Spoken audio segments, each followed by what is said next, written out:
परम श्रद्धे धर्म संघ वाले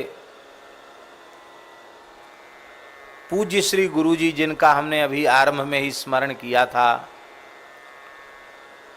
वे एक घटना सुनाते थे। परम पूज्य धर्म सम्राट स्वामी श्री करपात्री जी महाराज ने गोरक्षा का एक बहुत विशाल आंदोलन किया 1966 में, गोरक्षा आंदोलन। और उस आंदोलन में आप विचार कीजिए कि उस समय इतने अधिक प्रचार के माध्यम उपलब्ध नहीं थे आधुनिक, और उस समय करपात्री जी ने कितना श्रम किया होगा। 15 लाख लोग दिल्ली पहुंचे थे। कितने लोग? गोपाष्टमी के दिन सत्याग्रही गोरक्षक गोभक्तों के ऊपर गोलियां बरसाई गईं। गोद के बच्चे भी नहीं छोड़े गए। कितने लोग मारे गए, सरकारी आंकड़ा तो बहुत कम है, लेकिन सच्ची बात है कि कोई संख्या ही नहीं थी कितने लोग मारे गए। संख्या को छिपाने के लिए गटर खोल खोल करके मृत शरीरों को उसमें डाल दिया गया, पेट्रोल डीजल डाल करके जलाकर एकदम निशान खत्म कर दिए गए। बहुत ही भयंकर तरीके से उस आंदोलन को कुचला गया और पूज्य श्री करपात्री जी महाराज तिहाड़ जेल में गए। जेल में बहुत बड़ी संख्या के साथ जेल में रहे। हमारे पूज्य सद्गुरुदेव श्री भक्तमाली जी महाराज ने भी ब्रज प्रदेश का नेतृत्व किया था। परम श्रद्धे गो ऋषि परम भागवत श्री प्रभुदत्त ब्रह्मचारी जी महाराज, जिन्होंने गोव्रत भी किया, गोरक्षा के लिए आमरण अनशन किया, वे उस पूरे आंदोलन के प्रधान थे। प्रचार का कार्य श्री स्वामी करपात्री जी महाराज ने लिया था और पूज्य ब्रह्मचारी जी आमरण अनशन में थे। इसलिए जो भाग दौड़ का जो कार्य है, माने सबको बटोरना, सबको ले जाना, वो जो कार्य है वो हमारे पूज्य महाराज जी को दिया गया था। पूज्य गुरुदेव श्री गणेश दास जी भक्तमाली जी महाराज को नेतृत्व का कार्य।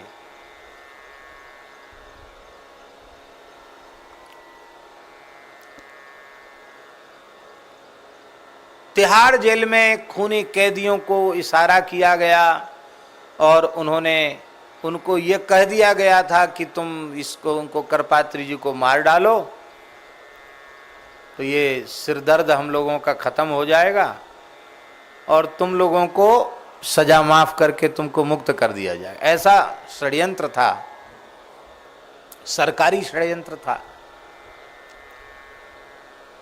लोहे के बड़े बड़े सरिया लेकर के वे सब रॉड और सरिया लेकर के दौड़ पड़े। प्रवचन हो रहा था, हमारे महाराज जी भी वहीं थे। करपात्री जी महाराज बोल रहे थे। संत स्थिति को समझ गए कि यह आक्रमण करपात्री जी के ऊपर है, तो संतों ने उनके ऊपर उनको घेर लिया चारों ओर से, उनके ऊपर कुछ लेट गए। बहुत से संतों को बहुत चोट आई, करपात्री जी के भी सिर में बहुत चोट आई और उसमें एक नेत्र की ज्योति उनकी चली गई, बहुत शरीर से रक्त निकल गया। वे अंग्रेजी औषधि का स्पर्श करते नहीं थे। बहुत लंबे समय तक उनको उसकी पीड़ा रही। उनको काशी ले जाया गया और सभी लोग बड़े दुखी हो गए और पूज्य स्वामी जी से कहा, महाराज ग्रंथों में कलयुग का वर्णन जो लिखा है इतिहास पुराण में, उसके अनुसार तो ये सब होना ही है, तो आप काहे को इतने चक्कर में पड़ते हैं? आपके प्राण चले जाते तो हम लोग तो अनाथ हो जाते। अब आप बिल्कुल विराम ले लीजिए इन सब कार्यों से। प्रेमियों ने करपात्री जी से आग्रह किया। पूज्य स्वामी जी ने कहा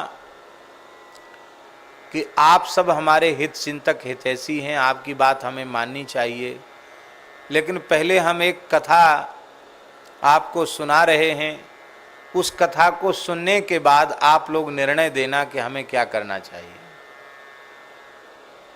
कहो महाराज। तो उन्होंने कहा कि एक बरसात का समय था और एक नौका में मना करने पर भी अधिक संख्या में यात्री सवार हो गए। गंगा जी पूरी बाढ़ पर थी, गंगा जी को पार जाना था। मल्लाह मना करता रहा, भाई उसकी सामर्थ्य इतने लोगों की नहीं, पर भी लोग चढ़ गए। संयोग की बात है।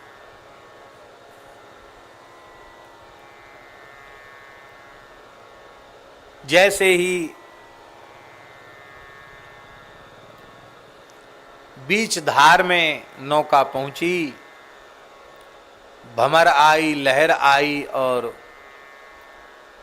बहुत प्रयास करने पर भी नौका बचाना जब असंभव जैसा हो गया, तो नौका चलाने वाले मल्लाह ने, जिसके पास जो कर्णधार था, उसने कहा भाई देखो, हमने पहले ही मना किया था, आप लोग जरूरत से ज़्यादा इसमें सवार हो गए और अब हमारी हिम्मत जवाब दे गई है।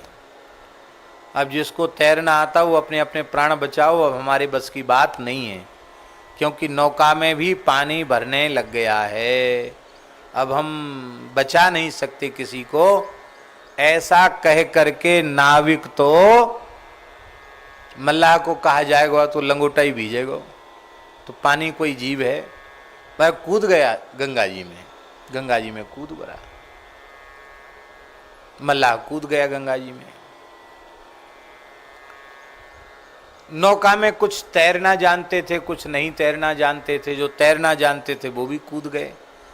उनके कूदने से, एक तरफ आने से नौका का बैलेंस और बिगड़ गया, पूरी की पूरी नौका उलट गई और आगे चलकर सब भंवर में फंस गए और भंवर में फंसकर मल्लाह सहित जितने सवार थे सबकी मृत्यु हो गई, एक भी जीवित नहीं बचा। मरने के बाद सब परलोकगामी हुए यमराज के दरबार में, तो सबको उपस्थित होना ही पड़ता है। वहाँ उपस्थित हुए, सारी घटना का ब्यौरा प्रस्तुत किया गया कि कैसे ये सब मरे हैं।